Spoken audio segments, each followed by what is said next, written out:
Okay, so here we have a theory that I think at this point it's probably canon that it would be true, but at the same time, though, I mean, how it would finalize itself in the final games kind of would sort of still, I think it still works, but it's not the main focus of it, though. So there's been some crazy, whacked out, like really fucked up, screwed up things that Pokemon has introduced that we don't necessarily have any understanding of. And I mean, if you really think about it, like there's just some things in the series that like what's really scary about it is how it's been there right before our eyes, but like maybe people didn't see it or there was just not enough evidence to really like figure out the whole story behind it. So basically this is like the introduction to it rather. So I mean a lot of people were always convinced that, like Clefable and even Clefairy, because they're same evolutionary, were somehow connected to like Gengar and its other evolutions. Maybe not the last part of its evolutions, but the first parts of its evolution. But like but something like Gengar being like it originally was its own Pokemon, but then they probably started thinking like maybe they could have been connected. All of them could have been connected somehow, even though Ghastly and Haunter have no resemblance to Clefairy, but like Gengar looks like Clefable sort of. So there's always been this idea that Gengar is Clefable's like doppelganger somehow. And if you think about it, I mean, there's evidence to believe that kind of makes sense because they do look the same. But at the same time, though, it's like, where's the connection outside of that? Why was that? Was that just a coincidence or did they have a scrapped idea? Again, the theory we're going to be talking about here. And I think it's true. I think at one point it was, because here's where the proof is. A lot of people still don't know this, and I'll say it again. There is reasons to believe that there were a lot of scrapped ideas that were changed at the time. I'll give you an example. Pokemon Pink. When Pokemon Yellow came out, there was another Pokemon game called Pokemon Pink that was canceled. Some people think that Clefairy was going to be the mascot, and I think this is true. I think there's evidence to believe this. It's not just my opinion. That Clefairy was originally supposed to be the very first mascot of Pokemon outside of Rhydon. Before, because Capsule Monsters, Rhydon was the very first Pokemon that was drawn. Clefairy, and I don't know where Clefable comes in. I gotta look at the index numbers, but Clefable was there, though. It would have been in the generation, because obviously it was in Gen 1. It was in the 1995 Pokemon Green. Clefable was part of the original 191. Or even the 151 if you want to go by that analogy. So here's what we know. So Clefairy obviously evolves in a Clefable? Yeah. I'm always thinking the baby form. So Clefairy and Clefable, mostly Clefable, was kind of related to Gengar.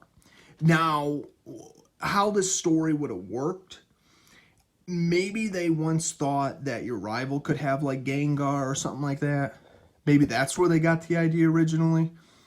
Maybe, again, this is kind of like in unknown territory, but like the idea would have been that they would have sort of been rivals-ish.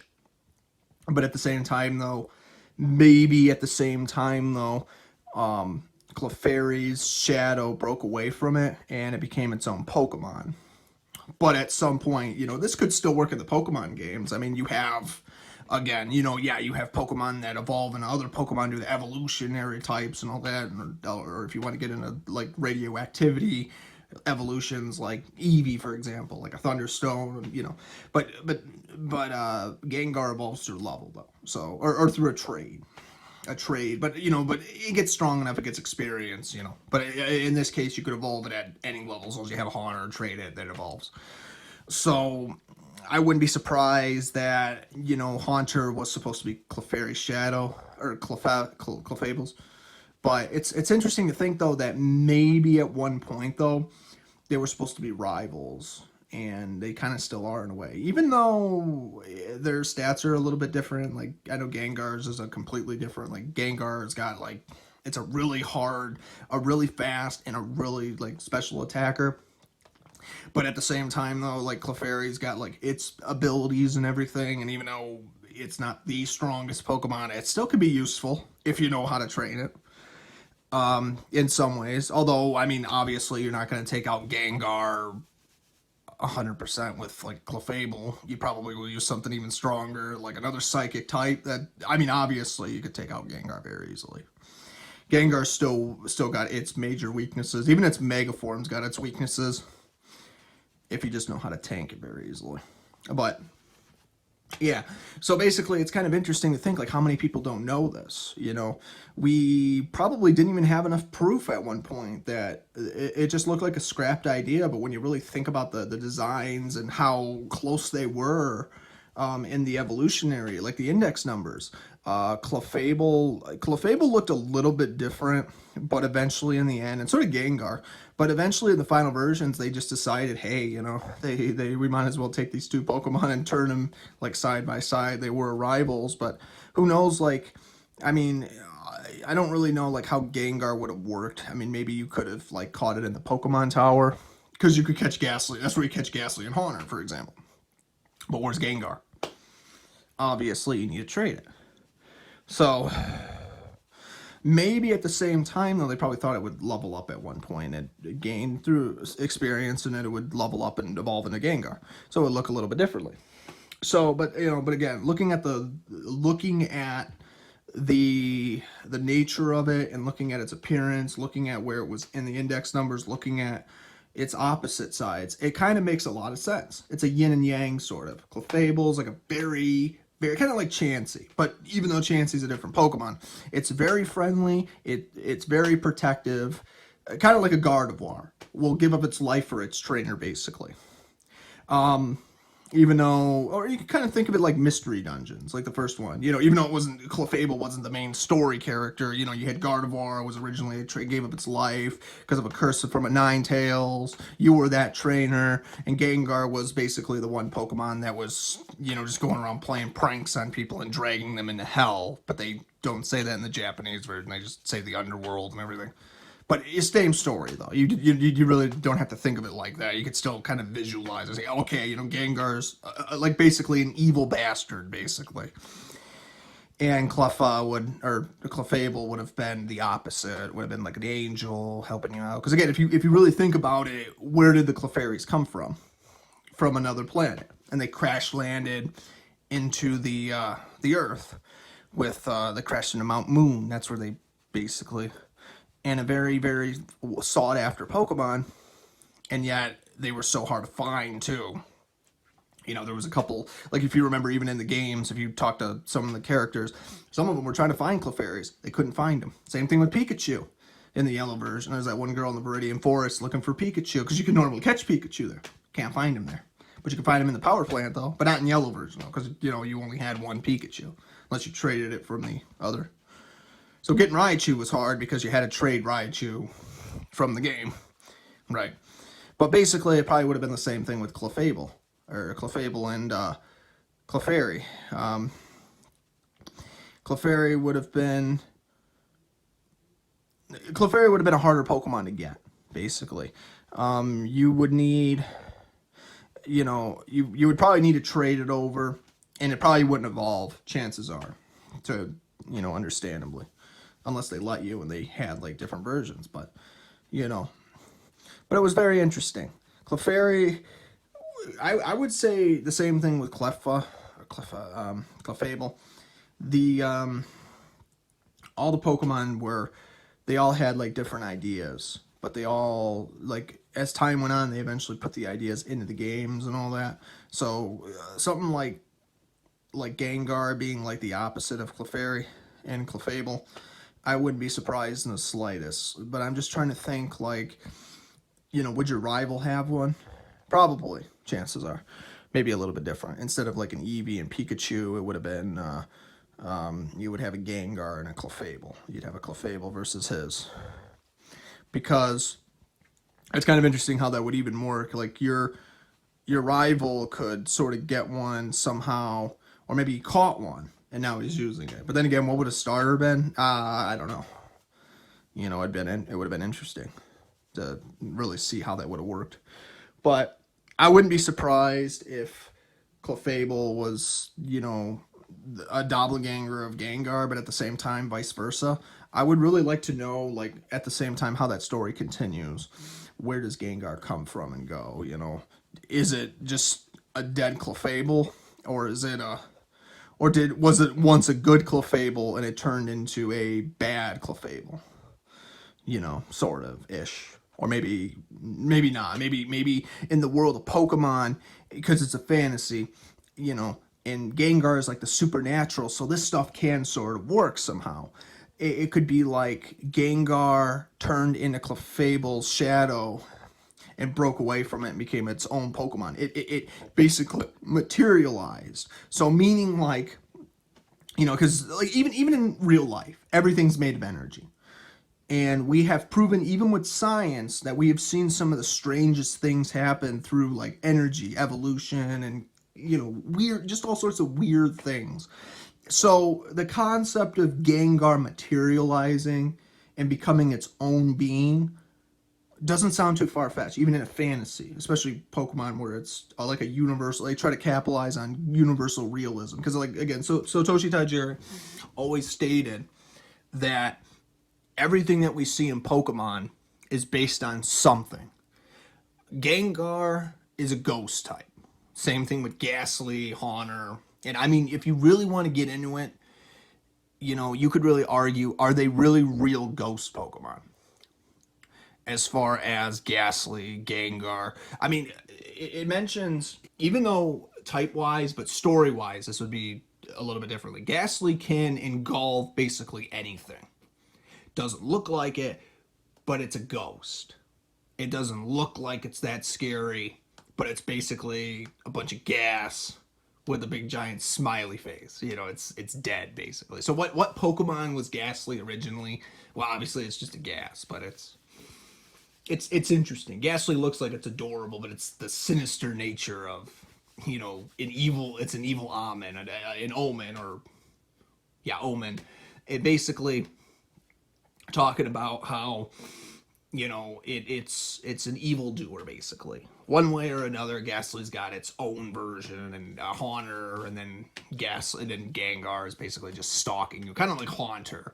You know, like in its Dexter entry, it just states that if you feel like you're being watched, Haunter is there, probably behind you, ready to strike. Gengar, kind of the same thing. A king of a prankster and a lot harder to kill, or take out rather, than a Haunter or a Ghastly, because it's, again, stats are higher. Psychic types are good, but, you know, even then, Gengar's got the advantage too, because, you know, it's one of those few types where it could go both ways. You know, it's super effective, but it's super effective against that. So having Pokemon that are fast and everything could easily take it out. But I think Gengar is, like, where it really gets hurt the most is its physical defense. But so does, you know, psychic Pokemon that, like Alakazam. All you gotta do is hit it with a physical attack, and chances are you might knock it out instantly. It doesn't even have, especially like a physical super attack. Yeah, good luck with that. Like Mega Horn, yeah, that'll take it out easily. And well, wait, is it bug type? Yeah, it's a bug type. So I think bug types are super effective against psychics, but I'm not sure about poison types. So his thing is, I don't really use bug type. I mostly use like psychics and dark types and legendaries, sort of, but it really depends. But as far as Gengar goes, you know, when you're fighting one, yeah, basically you want a Pokemon that's faster than it, and you want to take it out with psychic or something that's pretty damn strong. And I think that does it. Because Gengar's more of like a special attacker and a speed, but it's like its defense and special defense are like kind of terrible-ish. But I could be wrong, though. I'm trying to think. But if you're really good, though, that Pokemon's toast. Same thing with Clefable. Clefable's a fairy. Well, now it's a fairy type. A fairy and a normal type, if I remember correctly. Or maybe it's just one or the other. I had to double check. But it basically is very, like, I mean, I think even Clefable could take out Gengar very easily. I'm trying to remember, because I always forget the fairy typing, what its advantages and disadvantages are. But I'll even look it up after this video. But I'm starting to think, like, I do think Clefable kind of would have the advantage over, you know, Gengar, because, in a way, because it's supposed to be the good Pokemon. You got the good Pokemon. But then again, they'll probably, you know, like, if they took the concept that, you know, you're fighting a Gengar, like, as a rival, or something like that, they probably would have, like, a bunch of other Pokemon to counter Clefable, you know? You know, he's not going to use dragon types if it's a fairy type, because that gives you the advantage. But it will use stuff that could easily take out fairy types, you know. So you want to use other Pokemon that are going to back that up. You know, take those bodyguards down. Right. So, again, if you're building like a balanced team and all that, you know, you don't have to just over level them or have higher stats. I mean, it's all about like the attacks you're using and who's got what, right? So there you go. And same thing with Gengar and Clefable. I wouldn't be surprised they are the same, but at the same time, though, I do believe that it probably makes more sense that Clefable is basically its shadow basically, you know, develops a mind of its own through like some kind of manifestation. And then after that, you basically have another Gengar or another Pokemon that's just formed its own energy. Or maybe it possessed Clefable's shadow and it took its own version of it. Because Clefable's not really a Pokemon where it's got to have a doppelganger necessarily. It just, maybe its shadow got corrupted and it developed either a mind of its own, or it was hijacked by an evil entity who then took its shadow, sort of. Because Gengar is a very interesting Pokemon. I mean, again, we still don't know everything about it, but because it's a supernatural, it's an entity we don't understand. Who it is, where it originally came from. Maybe Gengar is a shapeshifter, sort of. Where it's not even its true form, but that's what we know it as, you know. Even you look at because you know, Gengar doesn't look like it's that scary, but you know, you could look at some fan-made art where you could like hide it in the background and you'll only see his red and his big giant smile, you know. So it's like you'll know that there's a Gengar there because you can make out its face. It'd be like, you know, because the only thing Gengar can do is hide in the shadows. But if it wanted to take a realistic approach, that's how it would do it. Either it's going to hide in the shadows and then strike, or it's just going to be waiting for you, but you can still see it because of its physical appearance. Maybe not the outline of its body, but again, the smile. Because you never see Gengar for the most part not smiling, because he's always trying to give off the idea that he's a troll, basically. Just waiting to play a prank, or he's just waiting to, you know he's not up to good when you see him. You're like, okay, what do you want? You know, basically. You know, so that's something to think about. And so I wouldn't be surprised, because again, Gengar is not like a Satan or the devil. It's just a little demon that's just running around playing pranks on people. It'd be like a little minion of Hell's army or something like that. I could get behind that concept. That makes a lot of sense. It's a prankster looking for trouble, basically. And that's what Gengar is, you know. That's where it gets its fun. It's the yin and yang of Clefable. So Clefable wants to help out, and Gengar is basically like looking to start stuff so it can get away with it, or something cheesy like that. It's very interesting, actually, how I thought about that. But again, hopefully this kind of explains a little bit, but we'll kind of roll with it and see what happens. So again, if you're not subscribed already, please subscribe. If you have any other questions or anything, I'll talk about it. But hopefully this kind of expands the ideology that maybe this whole time, maybe we are right. Maybe Clefable really, it's not just a coincidence Gengar looks like Clefable's shadow, but at the same time, it is Clefable's shadow. The only question really remains now, you know, how much more are we missing from this whole thing? I do believe that it does make sense that those two Pokemon are kind of one and the same, because they do look, I mean, although there are some features that are different, I can totally get behind the idea. It's got the same, I mean, I think somebody even mentioned before they were literally like the same exact height, and they weigh the same amount, but I could be wrong about the weight though. But they do definitely, I can see where people are getting the idea that they could have been rivals. They could have been one of the same, again, yin and yang. And it might actually have something to do with the kind of Pokemon that Clefairy really is. Because some people think they were angels that came from the sky, but really they were just aliens from another planet. They were just a bunch of fairies that crashed into Mount Moon riding the moonstones and everything. Or something like that. And they used the moonstones to evolve in a Clefable. The radiation, the radiation stones. So that's something to think about.